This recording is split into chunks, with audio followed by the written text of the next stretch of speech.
शिकायत करते हैं।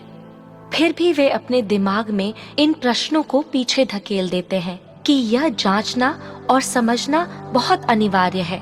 मनुष्य जीवित क्यों है? मनुष्य को कैसे जीवन यापन करना चाहिए? जीवन का मूल्य और अर्थ क्या है?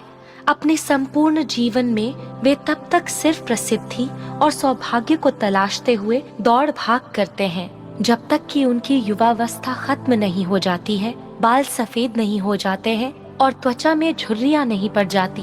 जब तक वे यह नहीं देख लेते हैं कि प्रसिद्धि और सौभाग्य बुढ़ापा आने से रोक नहीं सकते हैं और यह कि धन हृदय के खालीपन को नहीं भर सकता है। जब तक वे यह नहीं समझ लेते हैं कि कोई भी व्यक्ति जन्म, बुढ़ापा, बीमारी और मृत्यु के नियम से बच नहीं सकता है और यह कि कोई भी उससे बचकर नहीं भाग सकता है जो नियति ने भंडार में रखा है। जब वे जीवन के अंतिम मोड़ का सामना करने के लिए बाध्य होते हैं, केवल तभी उनकी सचमुच समझ में आता है कि चाहे कोई करोड़पति हो जाए, भले ही किसी को विशेषाधिकार प्राप्त हो जाए और वह ऊंचे पद पर हो, कोई भी मृत्यु से बचकर नहीं भाग सकता। हर एक मनुष्य अपनी मूल स्थिति में वापस लौटेगा, एक एकाकी आत्मा जिसके नाम कुछ भी नहीं है। लोग धन, दौलत और प्रसिद्धि का पीछा करते हुए अपनी जिंदगियां बिता देते हैं। वे इन तिनकों को मजबूती से पकड़े रहते हैं, यह सोचते रहते हैं कि केवल ये ही उनका सहारा है, मानो कि उन्हें प्राप्त करके वे निरंतर जीवित रह सकते हैं और अपने आप को मृत्यु से बचा सकते हैं। परंतु जब वे मरने के करीब होते हैं, केवल तभी उनकी समझ में आता है कि ये चीजें उनसे कितनी दूर हैं।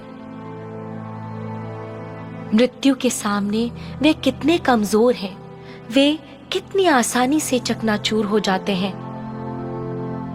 वे कितने एकाकी और असहाय हैं और कहीं नहीं भाग सकते हैं। उनकी समझ में आता है कि जीवन को धन, दौलत या प्रसिद्धि से नहीं खरीदा जा सकता है। कोई व्यक्ति कितना ही धनी क्यों न हो, उसका पद कितना ही ऊंचा क्यों न हो, मृत्यु का सामना होने पर सभी लोग समान रूप से कंगाल और महत्वहीन होते हैं।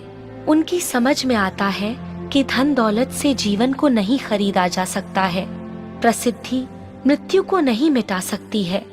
यह कि ना तो धन दौलत और ना ही प्रसिद्धि किसी व्यक्ति के जीवन को एक मिनट या एक पल के लिए भी बढ़ा सकती है।